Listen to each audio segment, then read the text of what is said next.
গভীর রাতে ইমাম সাহেবের কামরায় সুন্দরী হিন্দু যুবতী মেয়ে আসলো। তারপর যা ঘটল তা আপনার শরীরের পশম দাঁড় করিয়ে দেবে। প্রাচীন শহরের এক প্রান্তে বিশাল মসজিদ, আর তার সাথেই লাগোয়া ইমাম সাহেবের হুজরাখানা। এই হুজরাখানায় থাকেন যুবক ইমাম, যার নাম আহমাদ। বয়সে তরুণ হলেও জ্ঞানে ও প্রজ্ঞায় শহরের বৃদ্ধরাও তাকে মান্য করে।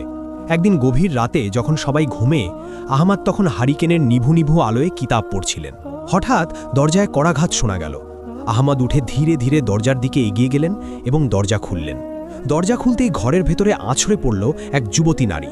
আহমাদ দ্রুত সরে গেলেন। নারীটি মেঝেতে পড়েই হাঁপাতে লাগল। তার পরনে দামি রেশমি কাপড়, গলার হাড় আর হাতের চুড়িগুলো সাক্ষ্য দিচ্ছে সে সাধারণ ঘরের কেউ নয়। তবে তার পোশাকের ধরন আর কপালে লেপ্টে থাকা সিঁদুরের অবশিষ্ট দাগ বলে দিচ্ছে সে হিন্দু সম্প্রদায়ের। আহমাদ দ্রুত দৃষ্টি নামিয়ে নিলেন, কিন্তু নারীটি ঝট করে উঠে আহমাদের পা জড়িয়ে ধরল এবং বলল, দয়া করুন, আমাকে বের করে দেবেন না, ওরা আমাকে মেরে ফেলবে। এটা শুনে আহমাদ বললেন, আপনি কে? এই গভীর রাতে একজন গায়রে মাহারাম নারী আমার হুজরাখানায়? এটা অসম্ভব, আপনি এখনই এখান থেকে যান। নারীটি তখন কান্না জড়িত কণ্ঠে বলল, হুজুর, আমি জানি এটা পাপ, আমি জানি এটা আপনার ধর্মের নিয়ম নয়, কিন্তু আমি নিরুপায়। আমি শহরের প্রধান বণিকের মেয়ে, আমার নাম নীলা। আজ রাতে শহরের শাসনকর্তা আমার বাবাকে হত্যা করেছে। সে এখন আমাকে খুঁজছে। আমি যদি এখন বাইরে যাই, ওরা আমাকে ছিঁড়ে খাবে। দয়া করুন, শুধু আজকের রাতটুকু। মেয়েটির কথা শুনে আহমাদ থমকে গেলেন। শহরের শাসনকর্তা জালেম খান এক অত্যাচারী শাসক। তার লোলুপ দৃষ্টি থেকে এই শহরের কেউ নিরাপদ নয়। কিছুক্ষণ পর আহমাদ বললেন, কিন্তু এখানে আপনার থাকা নিরাপদ নয়। কেউ যদি দেখে ফেলে তবে আমার এবং আপনার উভয়েরই মৃত্যুদণ্ড হবে। সমাজ এটা মেনে নেবে না। তখন নীলা কাঁপতে কাঁপতে বলল, মৃত্যু তো বাইরেও অপেক্ষা করছে। আপনার এখানে থাকলে অপবাদ জুটবে, কিন্তু বাইরে গেলে আবার ইজ্জত আর প্রাণ দুটোই যাবে। আমি শুনেছি মুসলমানরা আমানত রক্ষা করে। আমি আজ আপনার কাছে আমানত। আপনি কি আমাকে হায়েনাদের হাতে তুলে দেবেন? এটা শুনে যুবক আহমাদের কপালে চিন্তার ভাঁজ পড়ল। একদিকে কঠোর ধর্মীয় অনুশাসন ও সামাজিক নিয়ম, অন্যদিকে একজন বিপদগ্রস্ত নারীর সম্ভ্রম ও জীবন রক্ষা।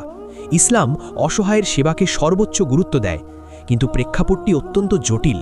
তাই আহমাদ দ্রুত সিদ্ধান্ত নিলেন, যা হবার হবে, কিন্তু তিনি সহযোগিতা করবেন। তিনি দরজাটি শক্ত করে বন্ধ করে দিলেন এবং মোটা কাঠের খিল তুলে দিলেন। তারপর তিনি নীলাকে বললেন, শোনেন, আমি আপনাকে আশ্রয় দিচ্ছি, কিন্তু শর্ত আছে। ফজরের আজানের আগেই আপনাকে এখান থেকে চলে যেতে হবে।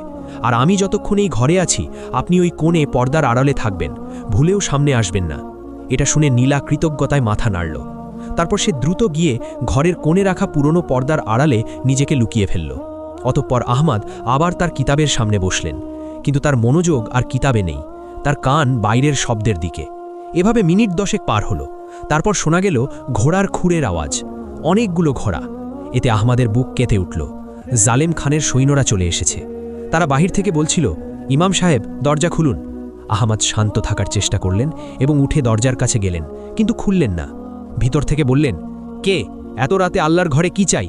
তখন বাইরে থেকে এক সেনাপতি হেঁকিয়ে বলল, আমরা শাসনকর্তার লোক। খবর পেয়েছি এক বিধর্মী মেয়ে পালিয়ে এই দিকে এসেছে। কেউ একজন দেখেছে সে মসজিদের সীমানায় ঢুকেছে। দরজা খুলুন, আমরা তল্লাশি করব। এটা শুনে আহমাদ শক্ত গলায় বললেন, এটি মসজিদ, আল্লাহর ঘর। এখানে কোনো অপরাধী বা পলাতক নেই। আমি ইবাদত করছি, ব্যাঘাত ঘটাবেন না। এটা শুনে সেনাপতি অট্টহাসি দিয়ে বলল, ইবাদত পরে হবে, আমাদের কাছে খবর পাকা। আপনি যদি দরজা না খোলেন, আমরা ভেঙে ভেতরে ঢুকব। আর যদি মেয়েটাকে আপনার ঘরে পাওয়া যায়, তাহলে ইমামতির স্বাদ আমরা মিটিয়ে দেব। আহমাদ তখন তাকালেন সেই কোণের দিকে, যেখানে নীলা লুকিয়ে আছে। মেয়েটি ভয়ে কুঁকড়ে আছে নিশ্চয়ই। অতঃপর আহমাদ ভাবলেন, যদি ওরা ভেতরে ঢোকে, তবে কেবল মেয়েটিই ধরা পড়বে না, বরং একজন ইমামের ঘরে বিধর্মী মেয়েকে পাওয়ার অপরাধে পুরো শহরে দাঙ্গা বেঁধে যাবে। মুসলমানদের সম্মান ধুলোয় মিশে যাবে। আবার মেয়েটিকে তাদের হাতে তুলে দেওয়া মানে তাকে ধর্ষণের মুখে ঠেলে দেওয়া। তাই আহমাদ সিন্দুকটার দিকে তাকালেন। ওটা বেশ বড়, ভেতরে কিতাব রাখা হয়। আহমাদ ফিসফিস করে বললেন, ওরা দরজা ভেঙে ফেলবে, আপনাকে এই সিন্দুকের ভেতরে ঢুকতে হবে। শ্বাস নিতে কষ্ট হবে, কিন্তু এছাড়া উপায় নেই। আমি ওদের বিদায় করার চেষ্টা করছি। এটা শুনে নীলা কোনো প্রশ্ন না করে দ্রুত সিন্দুকের ভেতর ঢুকে কুঁকড়ে বসল। তখন আহমাদ সিন্দুকের ডালা বন্ধ করে দিলেন, কিন্তু পুরোপুরি তালা দিলেন না, যাতে সামান্য বাতাস ঢুকতে পারে। তারপর তিনি তার গায়ের জুব্বাটি খুলে সিন্দুকের উপর ছড়িয়ে দিলেন এবং জায়নামাজ বিছিয়ে ঠিক সিন্দুকের সামনেই নামাজে দাঁড়িয়ে গেলেন। ঠিক তখনই মর্মর শব্দে দরজার খিল ভেঙে 3 জন সশস্ত্র সৈন্য হুজরাখানায় প্রবেশ করল। তাদের হাতে খোলা তলোয়ার। সেনাপতি সামনে এগিয়ে এলো। আহমাদ তখন নামাজে, তিনি নড়লেন না, সেজদায় পড়ে রইলেন। সেনাপতি পুরো ঘরটা তল্লাশি করল, কিন্তু কেউ নেই। তারপর সেনাপতির দৃষ্টি পড়ল সেজদারত আহমাদের সামনে থাকা বড় সিন্দুকটার দিকে, যার ওপর আহমাদের জুব্বা রাখা। সেনাপতি সেখানে এগিয়ে গেল। সে তলোয়ারের আগা দিয়ে সিন্দুকের ওপর রাখা জুব্বাটা সরালেও আহমাদের সেজদা শেষ হল না। ঠিক সেই মুহূর্তে বাইরে থেকে আরেকজন সৈন্য দৌড়ে এলো এবং বলল, সেনাপতি সাহেব, খবর পাওয়া গেছে মেয়েটিকে নদীর ঘাটের দিকে দৌড়াতে দেখা গেছে। আমরা এখানে সময় নষ্ট করছি। তখন সেনাপতি একবার আহমাদের দিকে তাকালো, তারপর সিন্দুকের দিকে। তার মনে সন্দেহ তখনও যায়নি।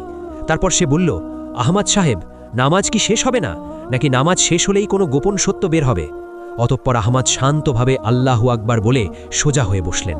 তিনি সেনাপতির চোখের দিকে তাকিয়ে শান্ত স্বরে বললেন, আল্লাহর ঘরে আপনারা অস্ত্র নিয়ে প্রবেশ করেছেন। এটা কি শাসকের হুকুম, নাকি আপনারা আল্লাহর চেয়েও বড় কোনো ক্ষমতার অধিকারী হয়ে গেছেন? সেনাপতি তখন ধমক দিয়ে বলল, তর্ক করবেন না, সিন্ধুকে কি আছে? তখন আহমাদ বিন্দুমাত্র বিচলিত না হয়ে বললেন, কিতাব, আল্লাহর কালাম। আপনারা চাইলে খুলে দেখতে পারেন, তবে মনে রাখবেন, যদি সেখানে আপনারা যা খুঁজছেন তা না পান, তাহলে আল্লাহর ঘরের অবমাননার জন্য কিয়ামতের দিন জবাব দিতে হবে। আহমাদের কণ্ঠে এমন এক গাম্ভীর্য ছিল যে সেনাপতি মুহূর্তের জন্য থমকে গেল। সে ভাবল, একজন ইমাম মিথ্যা বলবে না। অতঃপর সেনাপতি সঙ্গীদের বলল, চল আমরা ঘাটে যাই, এখানে সময় নষ্ট করে লাভ নেই। অতঃপর সৈন্যরা বেরিয়ে গেল। যাওয়ার সময় ভাঙা দরজাটা দড়াম করে লাগিয়ে দিয়ে গেল। তারপর দ্রুত উঠে দরজাটা কোনোমতে আটকে দিলেন। এরপর দৌড়ে গিয়ে সিন্দুকের ডালা খুললেন। কিন্তু নীলা এতক্ষণে জ্ঞান হারিয়ে ফেলেছে। অক্সিজেনের অভাবে তার মুখ নীল হয়ে গেছে। তখন আহমাদ দ্রুত তাকে সিন্দুক থেকে বের করে মেঝের ওপর শোয়ালেন।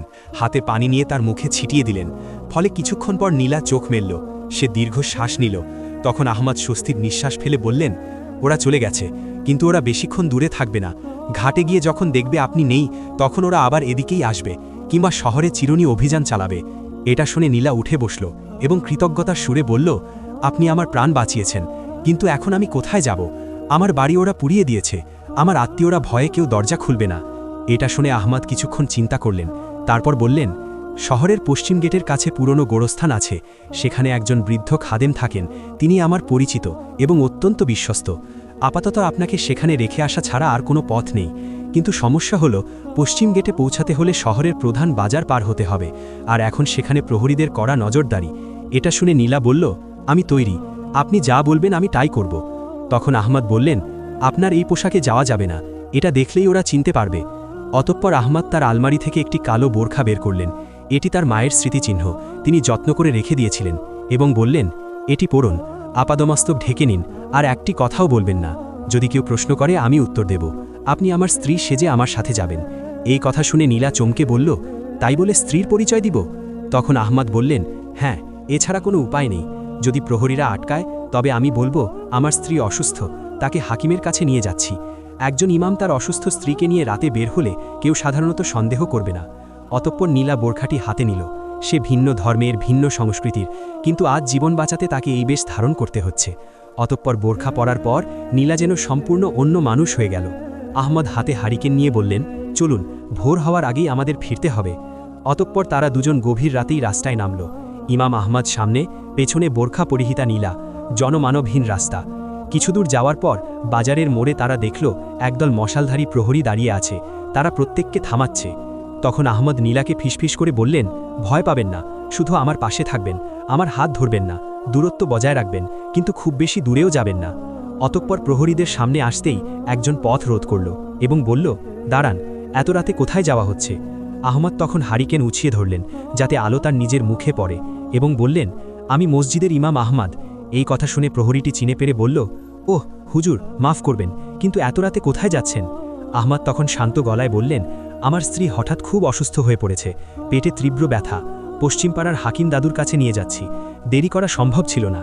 এটা শুনে প্রহরীটি পেছনের বোরখা পরা নারীর দিকে তাকালো এবং বলল, কিন্তু হুজুর, আজ রাতে খুব কড়াকড়ি, শাসনকর্তার হুকুম, কাউকে সন্দেহজনক মনে হলেই আটক করতে হবে, একজন পলাতক আসামিকে খোঁজা হচ্ছে। এটা শুনে আহমদ বললেন, আমি কি পলাতক আসামি, নাকি আমার অসুস্থ স্ত্রী আসামি? আমাদের যেতে দাও, দেরি হলে অঘটন ঘটে যেতে পারে। এই কথায় প্রহরীটি ইতস্তত করল।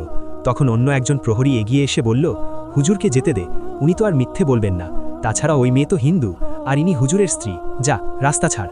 এই বলে প্রহরীরা সরে দাঁড়ালো। আহমদ তখন সামনে পা বাড়ালেন। নীলাও তাকে অনুসরণ করল। তাদের হৃৎপিণ্ডি তখনও দ্রুত ধুকপুক করছে। কিছুক্ষণ যাওয়ার পর আরেকটি গেট আসলো। সেখানে দাঁড়িয়ে আছে এক বিশাল দেহী হাবশি জল্লাদ, যার নাম কালু। কালু মানুষের গন্ধ সুখে বলে দিতে পারে কে আপন আর কে পর।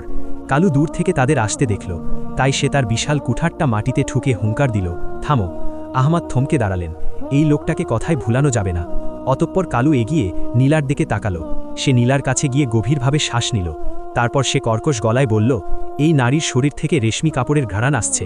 গরিব ইমামের বউ রেশমি কাপড় পরে না, আর হুজুরের বউয়ের পায়ে সোনার নুপুর থাকে না, যার শব্দ আমি এখান থেকেই পাচ্ছিলাম। এটা শুনে আহমাদ শিউরে উঠলেন। বোরখার নিচে নীলার পায়ে যে নুপুর বা রেশমি কাপড় আছে তা খোলার সময় পাওয়া যায়নি। অতঃপর কালু কুঠার তুলে বলল, বোরখা খোলো, আমি দেখতে চাই কে ভেতরে। তখন আহমাদ কালুর সামনে গিয়ে দাঁড়ালেন। তার হাতে কোনো অস্ত্র নেই, শুধু ইমানি তেজ। তারপর বললেন, নারীর গায়ের কাপড়ে হাত দেওয়ার আগে আমাকে মারতে হবে। এটা শুনে কালু হেসে বলল, তাহলে তাই হোক। এই বলে সে কুঠার ঘোরালো। ঠিক সেই মুহূর্তে অন্ধকারের ভেতর থেকে একটি তীর এসে বিঁধল কালুর হাতে, ফলে কুঠারটা ছিটকে পড়ে গেল। এমন সময় অন্ধকারের ভেতর থেকে পরিচিত এক কণ্ঠস্বর ভেসে এলো, দৌড়ান হুজুর। ফলে আহমাদ আর নীলা মুহূর্ত দেরি না করে গেটের পাশের ছোট সুড়ঙ্গ পথের দিকে দৌড় দিল। অতঃপর সুড়ঙ্গ দিয়ে শহরের বাইরে বের হয়ে তারা গোরস্থানের দিকে ছুটল।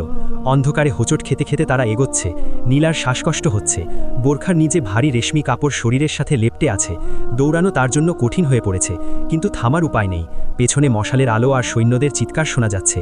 অতঃপর গোরস্থানের সীমানা প্রাচীরের কাছে পৌঁছে তারা থামল। জায়গাটা জনবসতি থেকে বেশ দূরে, প্রাচীন ঝাউ গাছের জঙ্গলে ঘেরা। দেওয়ালের এক জায়গায় ভাঙা অংশ দিয়ে তারা প্রবেশ করল। গোরস্থানের পরিবেশটা ভুতুড়ে, শত শত বছর পুরনো কবর, কোনোটা ভেঙে গেছে, কোনোটা আগাছায় ঢাকা, আর মাঝখানে একটা ছোট কুঁড়ে ঘর। ওখানেই থাকার কথা সেই বৃদ্ধ খাদেমের। আহমদ কুঁড়ে ঘরের দিকে এগোলেন। ভেতর থেকে টিমটিম করে আলো জ্বলছে। আহমদ দরজায় গিয়ে বললেন, চাচা, আমি আহমদ, দরজা খুলুন, খুব জরুরি।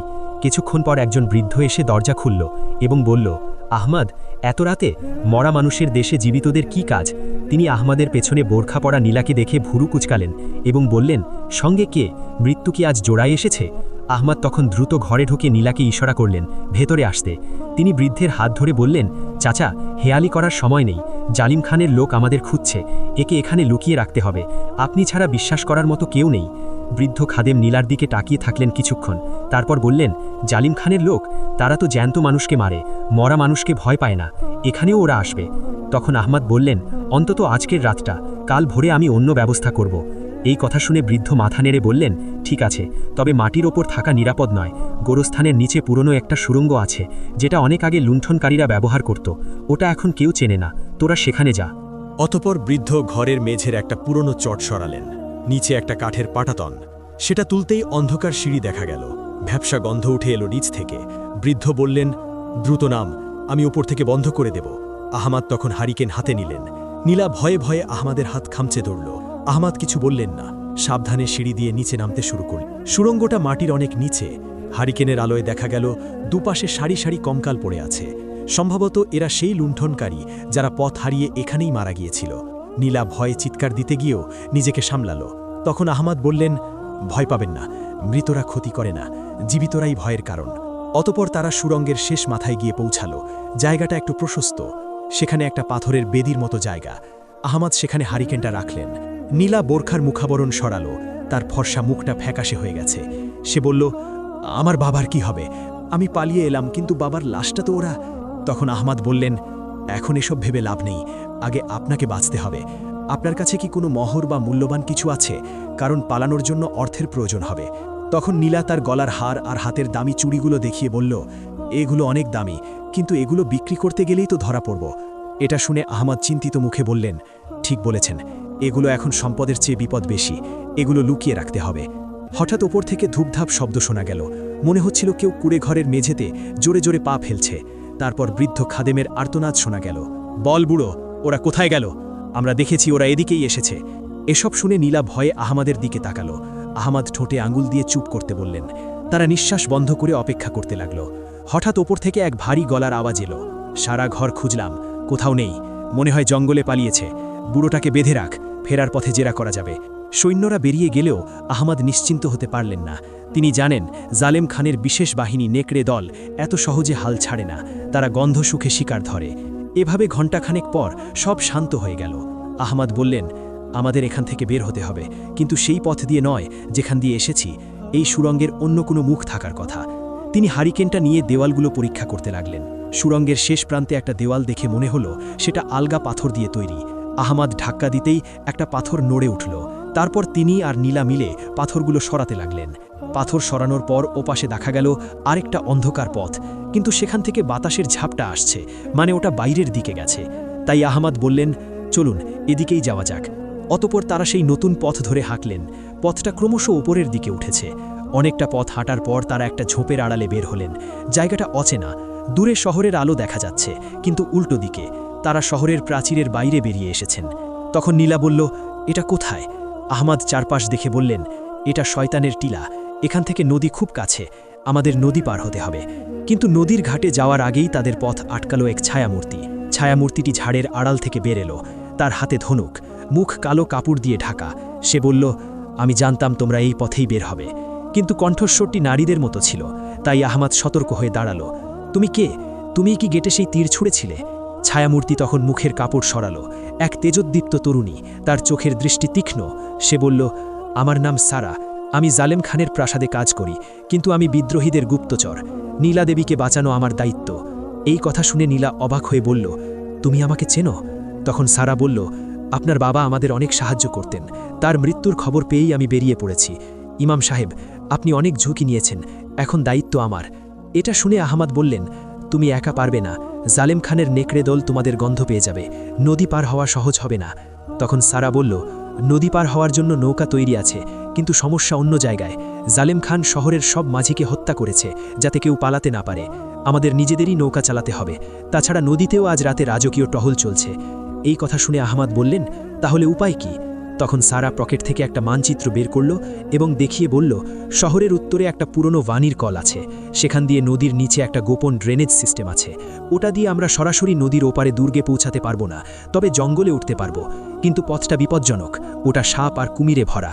তখন নীলা বলল, আমি আর পারছি না, আমার পা আর চলছে না। তখন আহমাদ বললেন, থামার সময় নেই, চলুন ওয়ানির কলের দিকে। অতপর তারা তিনজন অন্ধকারের মধ্যে দিয়ে উত্তর দিকে রওনা দিল। কিন্তু তারা জানত না তাদের পিছু নিয়েছে কালু। গেটে তীরের আঘাত তার হাতে লাগলেও সে দমে যায়নি। সে রক্তপড়া হাত নিয়ে কুকুরের মতো গন্ধ শুখে শুখে তাদের পিছু নিয়েছে, আর তার সাথে আছে আরও 10 জন দুর্ধর্ষ যোদ্ধা। অতপর তাদের ওয়ানির কলের কাছে পৌঁছাতে পৌঁছাতে ভোর হয়ে গেল। আজানের ধ্বনি ভেসে আসছে দূর খেতে। আহমাদের মনটা হু হু করে উঠল। আজ ফজরের নামাজ তিনি তার মসজিদে পড়াতে পারলেন না, হয়তো আর কোনোদিনও পারবেন না। কিন্তু পুরনো ওয়ানির কলটা বিশাল পাথরের তৈরি, নিচ দিয়ে কালো নোংরা পানি নদীতে পড়ছে। তখন সারা বলল, আমাদের এই নোংরা পানির ভেতর দিয়েই যেতে হবে। কিন্তু নীলা ঘৃণায় নাক সিটকাল, কিন্তু কিছু বলল না। অতপর তারা নামতে শুরু করল। পানি কোমর সমান, প্রচণ্ড দুর্গন্ধ। হঠাৎ পেছনে একটা বিকট শব্দ হলো। কালু তার বাহিনী নিয়ে হাজির। চিৎকার করে বলল, ওরে শয়তানের বাচ্চারা, ভেবেছিস পালাতে পারবি? এই বলে সৈন্যরা তাদের ঘিরে ফেলতে শুরু করল। সামনে নদী, পেছনে কালু, দুই পাশ বন্ধ। তখন আহমদ সানাকে বললেন, তোমরা ড্রেনের ভেতরে ঢোকো, আমি ওদের আটকাচ্ছি। এটা শুনে সারা বলল, অসম্ভব, আপনি মারা যাবেন। তখন আহমদ হেসে বললেন, ইমামের কাজ শুধু নামাজ পড়ানো নয়, জালিমের সামনে দাঁড়ানো। তোমরা যাও। প্রিয় বন্ধুগণ, পর্বটি আজকের মতো এই পর্যন্তই। পরবর্তী পর্ব দেখতে চাইলে ভিডিওটিতে লাইক দিয়ে কমেন্ট বক্সে জানিয়ে দিন। ভালো থাকবেন, আল্লাহ হাফেজ।